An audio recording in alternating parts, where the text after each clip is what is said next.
Good morning प्यारे बच्चों। हम हमारी कश्मीरी कवित्री ललदद्य के वाक पढ़ रहे हैं। कल हमने इसके 2 वाक पढ़े थे, जिसमें हमने ये जाना था कि कवित्री ईश्वर को प्राप्त करने के जितने भी प्रयास कर रही है वो सारे व्यर्थ हो रहे हैं। आज हम इससे आगे के जो हमारे अंतिम 2 वाक हैं बेटा, उनका अर्थ समझेंगे।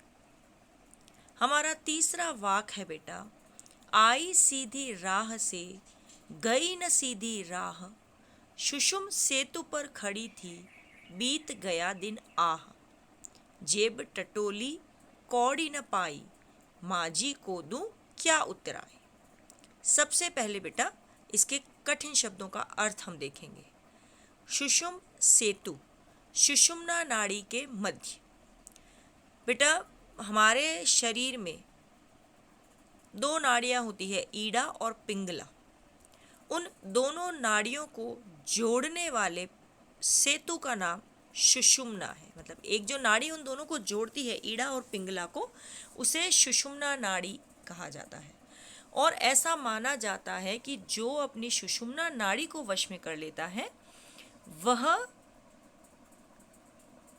अपने जीवन और मृत्यु तक के चक्र को अपने वश में कर लेता है। पुराने ऋषि मुनि यही कर लेते थे बेटा कि अपनी सुषुम्ना नाड़ी को अपने वश में कर लेते थे और कई 100 वर्षों तक जीवन जीते थे। यहाँ उसी सुषुम्ना नाड़ी का प्रयोग किया गया है। माजी नाविक को कहा जाता है बेटा, जो नाव चलाता है। नाव चलाकर हमें नदी से पार उतारने वाला नाविक है। उतराई पार लगाने का पारिश्रमिक है कि नाविक जब हमें अपनी नाव से इस किनारे से उस किनारे ले जाता है तो परिश्रम के रूप में हम उसे जो देते हैं उसी पारिश्रमिक को उतराई कहते हैं। राह मतलब रास्ता। ठीक है बेटा, अब हम इसका अर्थ देखेंगे कि कवित्री कह रही है आई सीधी राह से गई न सीधी राह, अर्थात मैं ईश्वर की भक्ति के मार्ग पर चली तो सीधी रास्ते थी। कि हम अगर यूं भी देखें बेटा कि जब हमारा जन्म होता है तो हम हर तरह के छल कपट से मुक्त होते हैं। हमारा मन पवित्र, निर्मल और कोमल होता है, लेकिन जैसे जैसे हम सांसारिक जीवन में आते हैं, आगे बढ़ते हैं, तो हम अपने हृदय में अनेक तरह की बुराइयों को स्वयं पाते हैं। तो कवित्रियाँ यही कह रही है कि मैं ईश्वर को प्राप्त करने के मार्ग पर चली तो ठीक थी, लेकिन आगे बढ़ते बढ़ते मैंने गलत मार्ग को अपना लिया। अर्थात मैंने प्रभु भक्ति के लिए जो प्रयास प्रारंभ किए थे वो प्रयास बिल्कुल उचित थे, लेकिन आगे चलकर गलती से मैंने हठ योग के मार्ग को अपना लिया। हठ योग का मार्ग वही मार्ग बेटा जिसमें हम हमारी ईड़ा और पिंगला नाड़ी को जोड़ने वाले सुषुम सेतु को वश में करने का प्रयास करते हैं और ऐसा प्रयास करते हैं कि हम अपने जीवन को वश में कर सकें।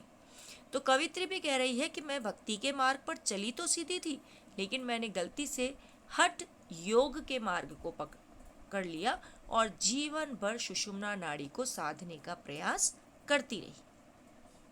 और अपनी कुंडलिनी जागरण, वही कि सुषुम्ना से जब अपनी सुषुम्ना नाड़ी पर हम कंट्रोल कर लेते हैं तो हमारा कुंडलिनी जागरण हो जाता है और उससे हमारी सारी इंद्रियां हमारे वश में हो जाती हैं। तो कवित्री कह रही है कि मैंने हठ योग का मार्ग अपनाया, सुषुम्ना नाड़ी को वश में करने के प्रयास में और कुंडलिनी जागरण के प्रयास में लगी रही और इसी प्रयास में मैंने अपना पूरा जीवन बिता दिया। और जब मेरा अंत समय निकट आया, ईश्वर से मेरी भेंट होने लगी, तो मैंने सोचा कि मैं इस भव सागर से पार उतारने वाले ईश्वर को उतराई के समान कुछ भेंट दे दूं, लेकिन मैंने जब अपनी जेब टटोली तो मेरे पास ईश्वर को देने के लिए कुछ भी नहीं था। अर्थात मैंने अपने हठ योग के मार्ग पर चलते हुए ईश्वर की भक्ति में बिल्कुल ध्यान नहीं लगाया, ईश्वर के लिए बिल्कुल भी समय नहीं निकाला, तो अब जब मेरा अंत समय निकट आया है तो मेरे पास ईश्वर को भेंट करने के लिए कुछ भी नहीं है, अर्थात मैंने ईश्वर की बिल्कुल भक्ति नहीं की, तो आज मैं इस संसार सागर से पार उतारने वाले ईश्वर को कुछ भी देने में समर्थ नहीं हूँ। ओके बेटा, अब हमारा चौथा और अंतिम वाक्य, थल थल में बसता है शिव ही, भेद न कर क्या हिंदू मुसलमान, ज्ञानी है तो स्वयं को जान, वही है साहिब से पहचान। पहले कुछ शब्दों का अर्थ, थल, थल मतलब स्थान, जगह जगह। शिव, यहाँ शिव बेटा भगवान के लिए आया है, सारे ईश्वर के लिए। साहिब ईश्वर, भेद अंतर, ठीक है। तो कवित्री हमें कह रही है कि स्थान स्थान में ईश्वर का निवास है, अर्थात वो ईश्वर सर्वव्यापक है, सभी जगह ईश्वर विद्यमान है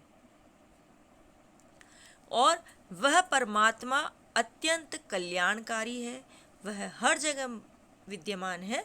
अतः हिंदू और मुस्लिम को उसे समान भाव से अपनाना चाहिए और हिंदू और मुस्लिम बनकर हमें उसमें भेद नहीं करना चाहिए। थल थल में बसता है शिव ही, भेद न कर क्या हिंदू मुसलमान, कि हे हिंदू और मुस्लिमों, तुम उस सर्वव्यापक एक ईश्वर में भेद मत करो। ज्ञानी है तो स्वयं को जान। कवित्री कहती है कि यदि तुम इतने ही ज्ञानी हो कि तुम ईश्वर में भेद कर सकते हो, ईश्वर को हिंदू और मुस्लिम के नाम पर अलग अलग बांट सकते हो, तो तुम अपने उस ज्ञान का प्रयोग स्वयं को पहचानने में करो।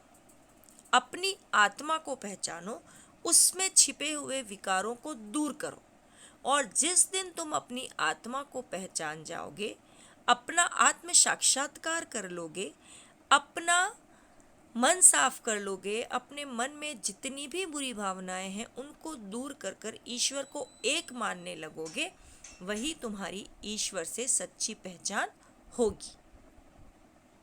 कि कवित्री कह रही है कि वह परमपिता परमात्मा कल्याणकारी है, सभी जगह विद्यमान है, हमें उसे हिंदू मुस्लिम बनकर नहीं बांटना चाहिए।